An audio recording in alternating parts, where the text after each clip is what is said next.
Congratulations to Greg and the team. This has really turned out to be a great conference. This is the 6th ISS R&D conference. Everyone gets better. I'm looking forward to the 16th conference. That will mean that we've answered the questions that Congressman Babin raised this morning appropriately, and ISS is going strong in 2017 or 2027. So I have the honor and, frankly, a real pleasure of introducing Senator Gary Peters of Michigan. Senator Peters was elected in 2014. Just in that 2.5 years since he's been in the Senate, has had a huge impact on the way things are going, on the support we have, and just can't thank the senator enough for that. His work on the Space Science and Competitive Subcommittee. So that while there's no NASA Center in Michigan, he's nonetheless an ardent supporter. I think that comes from a couple things. A personal passion that he has for space, and seemingly always has had. His eyes light up big when he talks about space. And I think he's inspired also by stories of the 59 suppliers in his state that support the human spaceflight program. And imagine that he'll tell us about one of those Futuramic today as a part of his comments. There's another interesting tie relative to ISS research. The doctors in the Detroit hospital, led by Dr. Scott Dulchavsky, who's the chief surgeon there, led the effort to use the ultrasound equipment on board space station to diagnose different conditions. And that's important in space. It's also important on Earth. That technology can be used in rural areas where there's not a lot of equipment available to diagnose conditions and decide if patients should go to the hospital or not. And there's also a version of that in the Detroit Red Wings locker room. And they can check out the knees of the hockey players and decide if they should tape them up or just send them back, or if they need to go to the hospital. So as a longtime resident of Michigan, I got to believe you're a Detroit Red Wings fan, and that alone is probably enough to get you excited about space. Please join me in welcoming Senator Peters.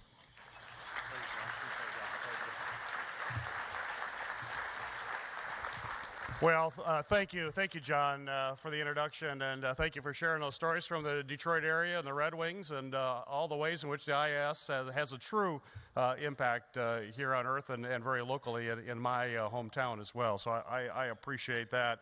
You know, John talked about my excitement for space. It is very true that I really love what you do every day. And I had a chance finally, after all these years, to actually go to a launch last September when OSIRIS-REx blasted off for its rendezvous with Bennu.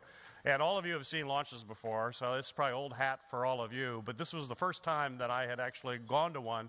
And I thought I would be impressed. And actually, I was more impressed than I thought I would be impressed with. So I mean, that's a great situation when you already have that kind of excitement. But to have that rocket launch off and to feel the power of it to go and to think that it's going to end up rendezvousing with an asteroid far away from the Earth was just something hard to wrap your mind around. It's something that all of you do each and every day. So John, I certainly look forward to continuing to support you and your colleagues at Boeing, as well as the broader space industry. All of you here today continue to do your really exciting and inspiring work to advance the space program. I'd also like to thank the American Astronautical Society for inviting me to speak here today and to say a few words. For over 6 decades, your society has worked tirelessly to harness the expertise and the passion of your diverse membership to plan and promote a future in space. All of you here today are without question our nation's best and brightest in terms of aerospace, science, and space. And I know my colleagues on Capitol Hill know your input is extremely valuable, and it is an invaluable resource that we need to tap. But I just say, please make sure your voice is heard. Right now, your active involvement, given all the challenges that we are facing and all the challenges in terms of the budget, as well as a variety of other issues that we're confronting, your voice has always been important. It's always valued, but it is more necessary than ever. I'm also here today to express my support for the space enterprise and, in particular, the International Space Station. Without question, the International Space Station has led the way for human exploration, and we need to support policies as a country that encourage greater investments in science, technologies, and our space program under this new administration. The International Space Station is a great example of how big ideas coupled with a commitment from Congress has led to one of humanity's greatest achievements, a permanent human presence in space. Much of who we are and what we have achieved in the past decades as a country, as well as a civilization, really stems from our efforts to explore space.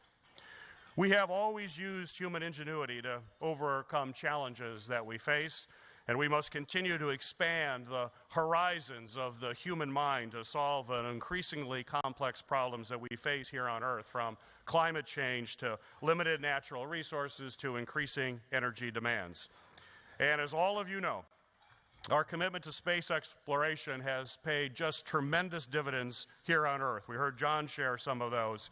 But the many scientific and technical advances made for by the International Space Station have spun off into so many applications that impact our economy and our lives. Space station research has led to application in new robotic surgery techniques, air purification, waste treatment, and I understand even new high-tech golf clubs. But I don't think they are high-tech enough to help my game, unfortunately, so hopefully we can keep working on that. It is important, however, for my colleagues to know that the International Space Station's history of investment and payoff really represents this virtuous cycle that can be seen throughout the entire United States research and innovation enterprise. We know, and all of you know better than most, that roughly half of the economic growth in the United States over the last 50 years is attributable to advances in science and technology. These advancements have helped launch new industries, have formed new global companies, and established the United States as an international leader in innovation. But if we're going to continue to lead the world in innovation, I believe that we must substantially increase United States investment in science and research across the board, and I would like to set a target of at least 1% of GDP.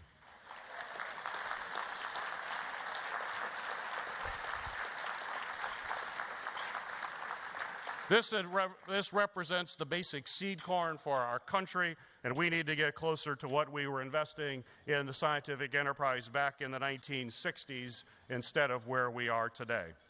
Last year, I worked with my Republican colleague, Senator Cory Gardner from Colorado, to author the Bipartisan American Innovation and Competitiveness Act, which was unanimously approved by Congress and signed into law at the end of last year.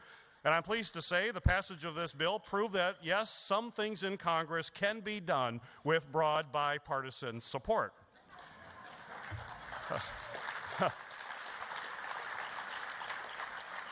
The legislation provides much-needed support for basic science research and activities of agencies like the National Science Foundation and the National Institutes of Standards and Technology.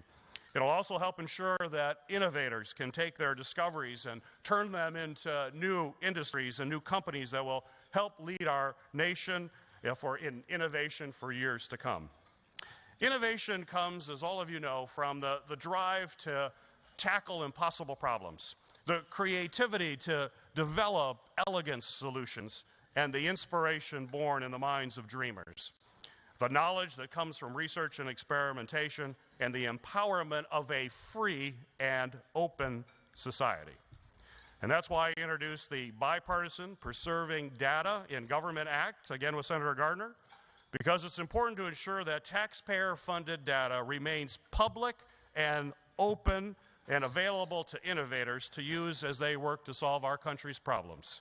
Science and scientists must never be silenced to fit a particular political agenda. Verifiable facts must rule the day when it comes to public policy.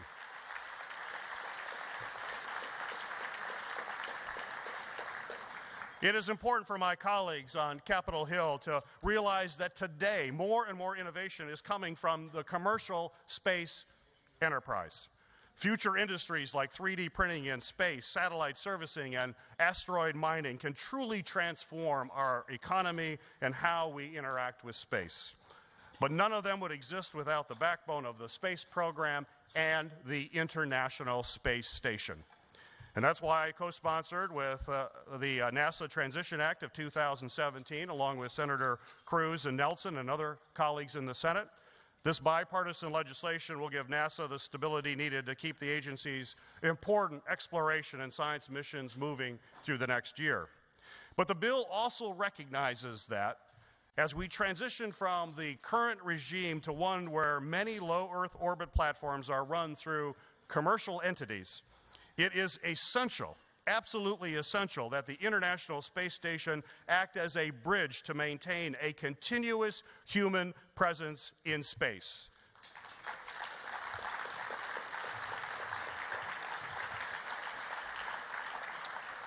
This bill that is now passed fulfills that need by ensuring the full use of the International Space Station through at least 2024. This continuous human presence in space and the groundbreaking research conducted on the International Space Station will serve certainly as a springboard for future missions into deep space. Efforts like Scott Kelly and Peggy Winston's long-term stays in space have helped pave the way for future space flight, long space flight, as we strive to travel to Mars and beyond. And while I'm excited about the new and innovative activities in space that NASA and private industries are planning for the next decade, I'm also concerned about the emerging threats to our space mission.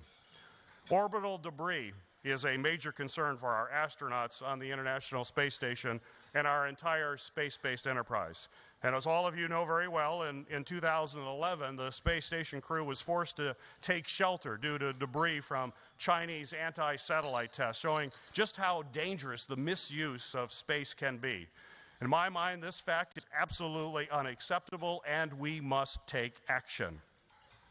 The United States Strategic Command tracks approximately 23,000 objects in orbit, the size of a softball or larger. But catastrophic dangers posed by the many smaller pieces of debris that aren't tracked show that more action is needed. And I look forward to working with my colleagues in the months ahead so that Congress can find a proactive solution to this problem. Another concern is the danger to both Earth and space-based systems posed by space weather events, like solar flares and coronal mass ejections. That's why I introduced the Bipartisan Space Weather Research and Forecasting Act, which is another example of a bill that passed unanimously in the Senate in May and is now before the House. We're hoping to have hearings and hopefully a markup in the fall on this legislation. The legislation assigns clear roles to the various federal agencies involved with space weather forecasting and improves the research and observations needed to better understand, predict, and to mitigate the potentially catastrophic damage from severe space weather events. Our society is increasingly relying on technologies subject to the disruptions of space weather, certainly the International Space Station and other satellites, but also the electric grid and aircraft operations could all suffer enormous damage during a space weather event. The potential disruption in any of these sectors could be devastating consequences for our economy and safety. We cannot say with any certainty when the next Carrington-type event will hit us, but a Carrington-type event has been estimated by Lloyd's of London to cost trillions of dollars to the United States economy. We've had some near misses in just the past few years, and it's not a question of if this is going to occur. It's simply a question of when, and we need to be prepared. Investing in science and technologies to improve our understanding of space weather and taking the action needed to protect critical infrastructure are vital to both our economic as well as our national security. But despite the challenges like orbital debris and severe space weather, I'm very optimistic about the future of space-based innovation and exploration. Just as my generation, and I remember this very vividly, watching the Apollo missions unfold on television, we had our eyes open to amazing possibilities. And today's young people will get the same sense of wonder from our missions to Mars. Today's children are truly the Mars generation. They will be the first generation that will become interplanetary. But that goal requires us to make some critical investments today, not just in rockets, but also in education. Whether these students want to travel into space or design the next generation of self-driving automobiles, educating our children and investing in science is absolutely critical.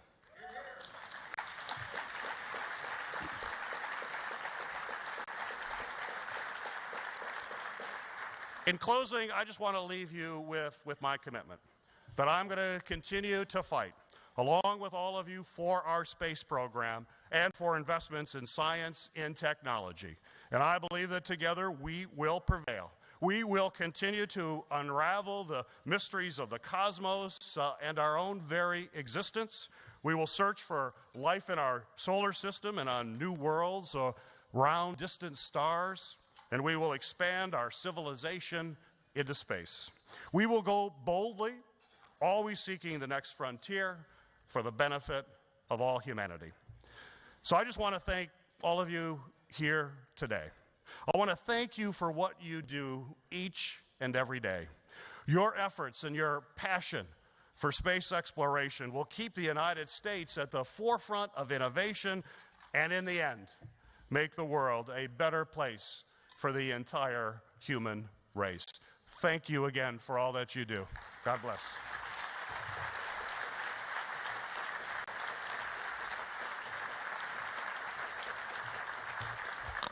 Thank you, Senator Peters, for those remarks.